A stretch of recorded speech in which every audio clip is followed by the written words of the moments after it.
Bien, continuando.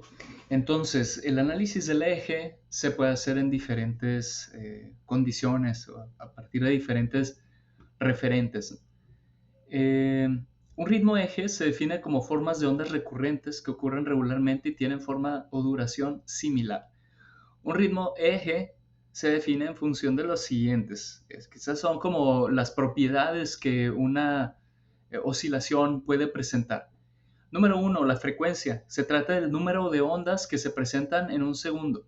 Número dos es el voltaje medido en microvoltios, que es la millonésima parte de un voltio. Recordemos a manera de retrospección que la neurona oscila en los referentes de los milivoltios, es decir, la milésima parte de un voltio. Sin embargo, por el gradiente de difusión que este voltaje sufre desde la neurona hasta que nosotros lo sensamos acá arriba en el cuero cabelludo, este se disminuye hasta el referente de los microvoltios. Otro referente de la actividad eléctrica cerebral es la localización, es decir, su topografía. ¿En qué parte del cerebro está? Zonas de la corteza, zonas de la subcorteza, zonas anteriores, posteriores, zonas laterales, temporales, en qué lóbulo o procedentes de qué estructura cerebral se van a expresar de manera distinta. La morfología de la onda también es información muy valiosa para poder hacer opiniones respecto al comportamiento de las oscilaciones eléctricas de esas neuronas. Las características de su simetría, si los voltajes, las oscilaciones eléctricas se están presentando con el mismo comportamiento en ambos hemisferios cerebrales o se están comportando de manera asimétrica, porque el cerebro, recordemos que es un órgano muy dinámico y que está presentando ciertos comportamientos en una región, mientras que simultáneamente en otra está trabajando de otra manera para un mismo proceso cognitivo. El carácter de ocurrencia, que es cada cuánto ocurre o cuándo ocurre o por qué razones sucede, ya sea al azar, continuo, raro, con alguna secuencia de presentación muy frecuente. La reactividad, es decir, si ocurre bajo la estimulación de alguna condición en particular, como por ejemplo algunas técnicas de gabinete consisten en administrar estimulación fótica a la persona, lo que provoca un fenómeno de arrastre o seguimiento de la actividad eléctrica cerebral, es decir, que las neuronas de la corteza occipital, que son principalmente de procesamiento visual y que son sumamente reactivas a las vías de información visual que vienen desde los ojos, como consecuencia empiezan a arrastrar o a sincronizarse con la frecuencia de administración del estímulo fótico que nosotros le administramos. Sin embargo, puede haber diferentes técnicas de reactividad que nosotros podemos propiciar, como algunas que nos podamos poner creativos y administrar para provocar que se presenten con determinadas características. Y la modulación, esto es la regulación de la amplitud de acuerdo con la frecuencia, que es lo que le sucede al ritmo cerebral cuando hacemos eso.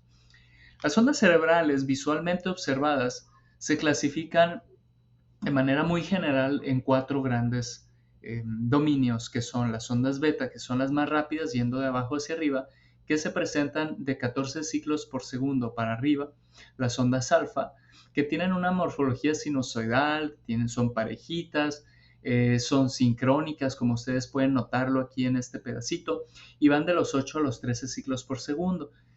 Las ondas teta, que son un poco más irregulares, pero también más lentas, van de los 4 a los 7 ciclos por segundo, y las ondas lentas, que son las más delta, pero que son las más lentas, de medio hasta 3 ciclos por segundo. Cada una de ellas históricamente se le ha asociado a condiciones mentales, por así llamarlo, pero también de conciencia o condiciones que el cerebro, el mismo sistema nervioso, a las que el mismo sistema nervioso se enfrenta o se coloca de diferente forma. Por ejemplo, el ritmo delta se ha asociado muy directamente con condiciones de sueño profundo, ¿sí? Aunque no es la única condición en la que se va a presentar. Por ejemplo, nosotros podemos ver recién nacidos que van a presentar ondas delta principalmente porque el cerebro todavía no se sincroniza, las diferentes estructuras todavía no están interconectadas y no han adquirido un dominio para el procesamiento de la información y por lo tanto el cerebro está oscilando de manera muy desincronizada cada región tiene un comportamiento distinto y entonces no tienen una oscilación rápida y se aprecian ondas de alto voltaje y baja frecuencia. Y también están las ondas teta, que están presentes en el sueño ligero, en un adulto normal sano, por ejemplo, pero también podemos observar las ondas teta en jóvenes, por ejemplo, en niños pequeños, a preadolescentes o incluso en la adolescencia, en regiones frontales, normalmente son observables porque señalan que todavía esas estructuras no presentan el nivel de madurez esperado. Las ondas alfa están asociadas a una condición de relajación, tip para la investigación, que suponen que el cerebro puede adquirir una sincronización bajo una condición particular, que es una condición de disminución del tono cortical, disminución de la activación de la corteza, porque el tallo cerebral, que es el responsable de activar a la corteza, deja de enviar esta estimulación frecuente que hace cuando está realizando algún proceso cognitivo y entonces la corteza dice, ¿qué sucede? Esperen un momento, y se sincroniza. No hay información entrante y se sincroniza. El ritmo alfa va a ser un ritmo clave para nuestro estudio. El ritmo alfa es un referente importante que supone la condición del sistema nervioso central de entrar en un estado en el que no hay un hiperprocesamiento o una hiperestimulación que esté generando esa desincronización de la actividad eléctrica cerebral. El ritmo alfa se va a presentar en vigilia únicamente, no lo vamos a observar en un cerebro dormido y lo vamos a observar principalmente desde las edades de los 8 o 9 años hasta la edad adulta. Tiende a disminuir con el paso de la edad. El ritmo alfa es un ritmo que en el adulto mayor tiende a verse cada vez más disminuido y sustituido por ondas beta. Esto señala la gradual pérdida de nuestro sistema nervioso para tener esta condición de relajación y del cerebro de no estar hiperexcitado ante cualquier información que esté procesando. Por eso hay que cuidar mucho nuestro cerebro. Y finalmente las ondas beta, que son el referente de la excitación cerebral, el referente de la vigilia, del procesamiento. Las ondas beta son signo de que esas zonas del cerebro están haciendo un alto procesamiento de interacción, de intercambio de señales entre ellas. Recuerden que esto se traduce en el intercambio de iones que como resultado propicia potenciales postsinápticos excitatorios e inhibitorios. Entonces, las ondas beta son sinónimo de la aparición de una gran cantidad de potenciales postsinápticos excitatorios que como consecuencia se deriva en desincronización, que es que no hay un ritmo estable como el ritmo alfa, sino que están oscilando de manera muy rápida y con efectos aleatorios.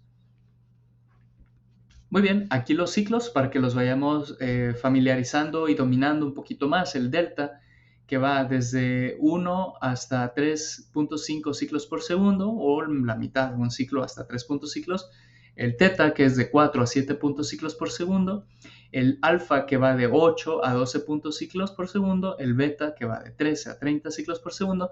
Y uno que no habíamos mencionado, que es una oscilación sumamente rápida, es decir, 30 a 80 ciclos por segundo, que en el eje visual, por análisis visual de la onda, puede ser muy difícil de reconocer, pero con las técnicas digitales o con técnicas de extracción de propiedades digitales puede ser cuantificado con mayor confiabilidad.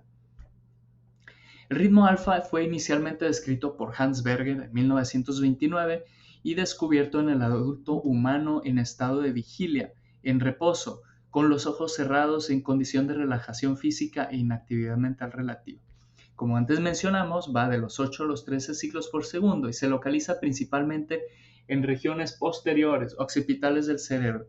Existe un gradiente anteroposterior de mayor voltaje en regiones posteriores y en el adulto el voltaje en el que se va a expresar es de los 50 microvoltios.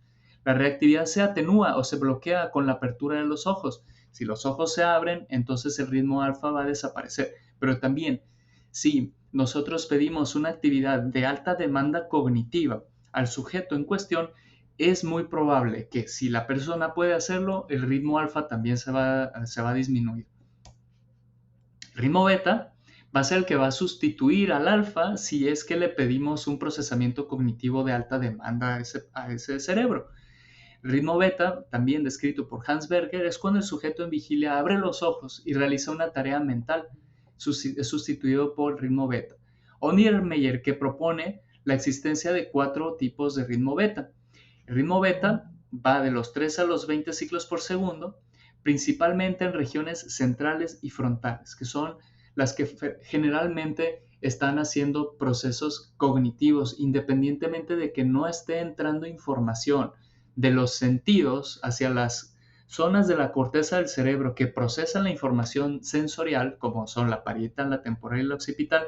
Los lóbulos frontales son, por así decirlo, una estructura que no está descansando, no se duerme.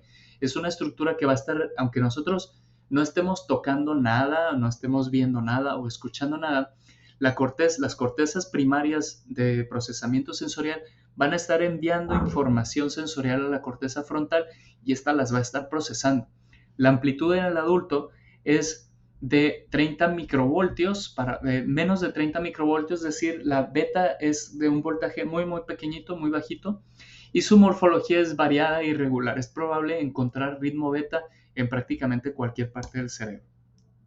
Claro, depende de la condición o el proceso que esté realizando y también de la salud del sujeto, ¿no? El ritmo delta, descrito por Gray Walter en 1936, es un ritmo que se utiliza para designar frecuencias menores a las del rango alfa. El término delta comprende a un grupo heterogéneo de ritmos con distintos mecanismos y niveles de génesis dentro del tálamo, pero también de la neocorteza, la parte más superior del cerebro. Está asociado con las ondas lentas que se presentan en el sueño y a la inhibición y la concentración. Puede ser patológico en caso de que se presente en un sujeto donde que no está dormido o que no está en esa condición de concentración y que sea localizado en una región particular del cerebro. Puede ser un señalador de un tumor o algunas otras masas que estén dentro del cráneo, en la corteza cerebral, que diferencian localmente la actividad eléctrica de la corteza. Es típico en los primeros años de vida del ser humano y desaparece con la maduración del sistema nervioso hasta alrededor de los 3 años. En el adulto normal solo se observan las fases 3 y 4 de sueño de onda lenta. Su frecuencia se refiere como un ritmo con una frecuencia menor a los 4 ciclos por segundo y que exista en que sea mayor a un ciclo por segundo.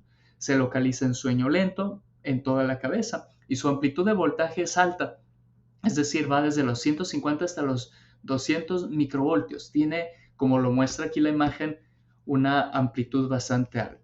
Puede mostrarse asimétrico o simétrico según la condición en la que se encuentra. Finalmente, bueno, casi finalmente, porque nos falta este otro que dijimos que es muy rápido, es el gamma, el ritmo teta. Fue descrito inicialmente por Walter y Dovey en 1944 y se presenta en vigilia durante la infancia después de los 3 años. En el adulto normal no hay un ritmo teta en vigilia, aunque hay quienes consideran normal la presencia del ritmo teta temporalmente en la región temporal, pero también temporalmente con apariciones. Por ejemplo, el ritmo teta puede aparecer en una condición de somnolencia o cansancio en una persona que se ha desvelado mucho y que se encuentra con una condición de vigilia así somnolienta, o el mal del puerco, como le decimos aquí en Mexicali, en el que la persona está como desenfocada, desconcentrada, desatenta y con dificultades para seguir el ritmo de algo. Puede ser que sea porque su sistema nervioso central está pasando por una condición de lentificación de onda y vamos a observar el ritmo teta. El niño pequeño lo muestra normalmente y está asociado también a emociones placenteras, pero no es concluyente si está directamente asociado a esta. Parece estar muy bien asociado, eso sí, con el procesamiento emocional. Y esto no se demostró en adultos, ya que los adolescentes son quienes todavía no muestran la madurez de todos los circuitos cerebrales que aseguran la regulación adecuada de la información emocional, y entonces hemos podido identificar que en los adolescentes el ritmo teta todavía es muy frecuente de encontrar en zonas centrales de los lóbulos frontales. Se encuentra con frecuencia en esa línea media y está asociado con la actividad mental, con atención. Su frecuencia es de los 4 a los 7 ciclos por segundo. Se localiza principalmente en las regiones temporales Y su amplitud también es grande, mayor de alrededor de 100 microvoltios. Su morfología es regular, parecido al alfa, se parece mucho al alfa, como vemos aquí, son ondas continuas que se parecen mucho entre ellas, pero sin una modulación. La reactividad en el niño durante la vigilia es reactivo a la apertura y cierre de hojas. Finalmente, el ritmo gamma, descrito por Bremer en 1978, no se aprecia, como mencioné anteriormente, a la simple vista. Para evaluarlo hay que filtrar las otras frecuencias rápidas que nuestro cuerpo genera, como las musculares, por ejemplo, que también son muy rápidas. Y entonces podremos aislar con un filtro de este tipo la frecuencia gamma. Aparece en forma continua en la vigilia y en altos niveles de atención. Y también aparece en forma discontinua durante el sueño de ondas lentas. Existen tres tipos de actividad gamma. La respuesta transitoria evocada a los 40 ciclos por segundo por promediación, la activación a 40 ciclos por segundo de estado constante por promediación también, y la actividad gamma inducida, la actividad oscilatoria de frecuencia gamma no relacionada a latencia al estímulo. Su frecuencia es mayor a 30 ciclos por segundo. Se va a localizar en toda la corteza, porque al ser una actividad relacionada con procesamiento de información, entonces esta puede estar ocurriendo prácticamente en cualquier parte. Su amplitud es muy pequeña, es menor a los 20 microvoltios, y su morfología es de ráfagas de 40 ciclos por segundo. Es muy rápida y está dada por aquello que lo provoque. En conclusión, para este punto es que los análisis electroencefalográficos se van a medir en tres dominios. La frecuencia, que nos va a permitir asumir que la actividad eléctrica cerebral es estable en un tiempo determinado. El tiempo, que es el referente que nos va a permitir asumir que la actividad eléctrica cerebral cambia según un instante determinado. Y el espacio, que va a determinar en qué electrodos o regiones del cerebro o estructuras se están presentando alteraciones o modificaciones, por no aludir a un término patológico. En esta imagen podemos apreciar un eje visual, donde podemos ver acá en la columna del lado izquierdo todos nuestros canales que están conectados uno en referencia con otro. Por ejemplo, frontopolar 1, falta la letra F, contrafrontal del hemisferio izquierdo, frontal dorsolateral del hemisferio izquierdo contra central del hemisferio izquierdo, central del hemisferio izquierdo contra parietal del hemisferio izquierdo, y así sucesivamente, y podemos ver la sincronización. Si nosotros metemos un marcador como la línea verde que estamos viendo aquí, pues entonces estamos diciendo que en ese punto sucedió algo que nosotros queremos censar o que vamos a poner especial atención a un periodo de tiempo que empiece a cuantificarse a partir de ese momento. Por ejemplo, en una maniobra de gabinete que consiste en la apertura y cierre de palpebral, podemos identificar ese evento como la solicitud de que el sujeto cierre los ojos. Sí, en esta parte nosotros, aquí es que los abra, ¿no? Aquí tenemos a un sujeto con los ojos cerrados y vemos un evento que ocurre aquí y que fue marcado, ¿no? En ese momento, la corteza se desincroniza porque, como mencionamos hace un momento, el tallo cerebral se encarga de incrementar el tono de la corteza y eso incrementa el procesamiento cognitivo prácticamente en toda la corteza y entonces las oscilaciones bioeléctricas se desincronizan. En el momento en que nosotros le pedimos al sujeto que cierre los ojos, entonces si es una persona sana, joven, sin síntomas de ansiedad o de depresión o alguna condición del sistema nervioso, lo esperable es que el cerebro pues entre en esta condición de relajación y que apreciemos principalmente en zonas posteriores como esta aquí, ¿no? Occipital izquierdo y parietal izquierdo y occipital y parietal derecho, así como temporooccipitales de ambos hemisferios, podemos apreciar la aparición del ritmo alfa en esas derivaciones, mientras que las regiones frontales centrales se caracterizan más por la aparición frecuente de ritmo beta que casi no se sincroniza con el cierre de los ojos. Vemos cómo aquí es sustituido por una sincronización que se asemeja apenas al ritmo teta, aquí en la región central, parietal, central, ¿no? CZ y PZ.